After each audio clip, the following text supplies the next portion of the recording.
So hindi siya pwedeng nagturo siya. The other thing she did while she was in Ilocos was to provide free legal services.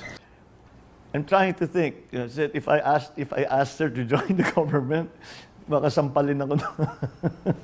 Teaching would be good. I'm a lawyer, but to enter government, no way. They can't afford me, number one. They can't afford me, number one. And I'll fire all of them. So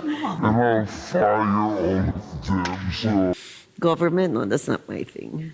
Yeah, I'm very New York, so it has to be my way or the highway, right? So I just want everyone to know that I have nothing to do with ESAP. I don't know the people involved. I have nothing to do with appointments. I leave that up to my husband.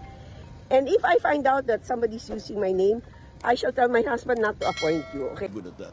Organizing which office, how the workflow goes, where the documents go through. She's a well-trained lawyer, so she's very good at that. Do you consult her in difficult decisions? I will ask. I'm not a lawyer, so I need an expert opinion. She's right next to me most of the time, so I can turn to her. They're a bit concerned because they've gotten an order now that the chief of ISAP is supposed to be changed by Tuesday. What you call it? She's not going to be appointed, so that's the end of that. Osha, bye-bye. Thank you. Ulitin na. What you call it? She's not going to be appointed, so that's the end of that. Osha, bye-bye. Thank you. Boses ko ba yun? Kaninong boses yun? Boses yun, First Lady. Yung United States, pumasok uli kayo dito sa Pilipinas, kayo mag-defend sa atin. Hindi na pwede yun. You say you would invite the United States to get involved and help us? No, that is, the problem is between China and us. So the United States should be out? If the Americans come in, it's bound to fail. Because you're putting the two protagonists together. And we must understand, dalawang superpower na nasa gitna tayo, lit-lit natin. Ang biro ko nga, bumahing lang na sa bayan, mawawala na tayo sa mundo. President Bongbong Marcos said China has nothing to worry about in the expansion of U.S. troops' access to Philippine military bases if they don't have plans to launch offensive attacks. The 4 additional sites for the U.S.-Philippines Enhanced Defense Cooperation Agreement will not be used for any offensive actions. Ang reaction ng China ay hindi naman siguro katakataka dahil nag-aalala sila. Pero make a formal announcement. But yes, they have been identified and we can already,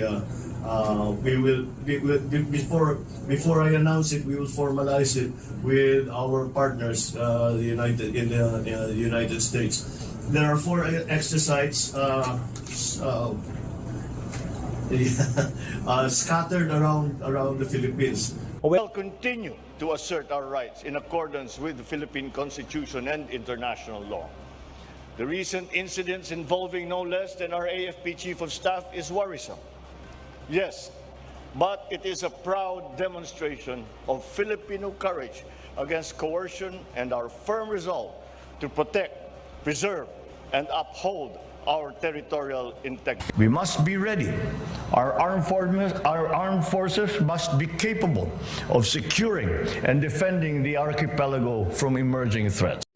Kung papaano proproteksyonan ang teritoryo ng bansa sa kunwari barko ng kaaway para masubok ang kakayahan ng mga sundalong Pilipino at Amerikano. May balik ang mga Pilipino sa trabaho. At yun talaga dapat na magiging priority ng susunod na administrasyon ay yung trabaho.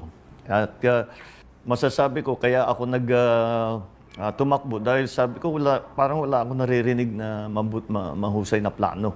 Kung paano ibalik ang trabaho, kung paano palampasin ang pandemya, kung paano yung mga long-term na pangangailangan, yung mga infrastructure natin, yung mga digital, yung mga agri, healthcare, parang hindi ko wala pa akong naririnig na magandang plano, magandang sagot para dyan sa mga problema. Shall now become known as Republic Act number 11954, entitled An Act Establishing the Maharlika Investment Fund, providing for the management, investment, and use of the proceeds of the fund and for other purposes. The law provides for the establishment of an independent Maharlika Investment Fund by investing funds, coordinating and strengthening the investment activities of top-performing financial institutions to promote economic growth and social development. President Bongbong Marcos' request for a bigger travel fund next year is justified and necessary to market the Philippines as an investment destination. The Office of the President is asking Congress to allocate 1.408 billion pesos for local and foreign missions and state visits for 2024. Pangandaman notes that the trips are beneficial to present the Philippines as an investment hub. Proseso yan. Magpapakilala muna tayo. Dahil pagka hindi tayo bumiyahe at nagpakita dyan sa mga conference na yan, hindi tayo iniisip. Wala sa isip nila ang Pilipinas. Pinuna ng ilang grupo ang pagdalo ni Pangulong Marcos Jr. sa F1 Grand Prix sa Singapore nitong weekend. Giit nila ay dapat daw mahiya si Marcos sa kanyang marangyang pamumuhay habang nakikipaglaban po naman sa mataas na presyo ng bilihin ang mga pangkaraniwang Pilipino. Dagdag pa nila dapat daw ay gugulin ni Marcos ang kanyang oras sa pag-isip ng solusyon sa mga problemang kinakaharap ng bayan. Mas inuuna pa raw po ng Pangulong Jr. ang mga F1 driver kaysa sa mga tsuper nito sa Pilipinas na tinatagtad daw ng lingguhang taas presyo sa petrolyo. Isinabay pa ho ng Pangulo ang panonood ng Grand Prix sa kanyang pagbisita po sa Singapore para nga sa 10th Asia Summit. Sa isang kuha makikita nanonood si Marcos Jr. mula sa garahe ng Ferrari. Marcos Jr. was in Singapore to watch the Formula One Grand Prix over the weekend. His trip to watch one of the world's most expensive car races comes just days after Super Typhoon Noru devastated several provinces in the country, destroying billions worth of agriculture and infrastructure. Well, nakita natin, unang-una, kailangan natin ituloy ang war on drugs, kung tawagin, because the problem continues to exist. Nandiyan pa rin ang problema. Kung itatanong mo, I don't know what a narco state is, but we have seen, I think everybody can see the influence of the drug lords. Pati na yung pag-research and development ng mga bagong binhi, kakulangan ng trabaho, ang kumpiyansa natin na magiging smooth ang itong relasyon natin dito sa military self-defense forces for national. Thank you, Ms. Marisol. Mr. Paul Montibon, sir. Can you elaborate, like how direct? Okay, so alam niya. And the superior is into drugs, kawawa yung taong under niya. Okay, so voluntary. Will they get their full Bento, mga kwento ay sinishare ko lang sa inyo dahil ito'y galing sa mga concerned Filipinos na mga nasa gobyerno, yung iba nasa neighborhood, na sukang-suka na sila, mga kababayan. Bakit binigyan ni Bongbong Kuting si Sayarot ng security? At sino ang nag-order na bigyan siya ng bail? Alam ko yung katotohanan.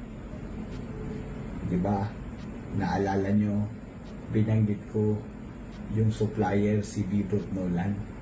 So gusto ko lang malaman ng taong bayan kung sino si Bebot Nolan at gusto ko sana matanong ng netizens kung anong relasyon nila ni Presidente at ni Madam Lisa Araneta Marcos. Because nung anniversary ni President at ni Lisa Marcos, yung pangatlong tao doon sa mesa, yun si Bebot Nolan. Okay? Second part of that is cure.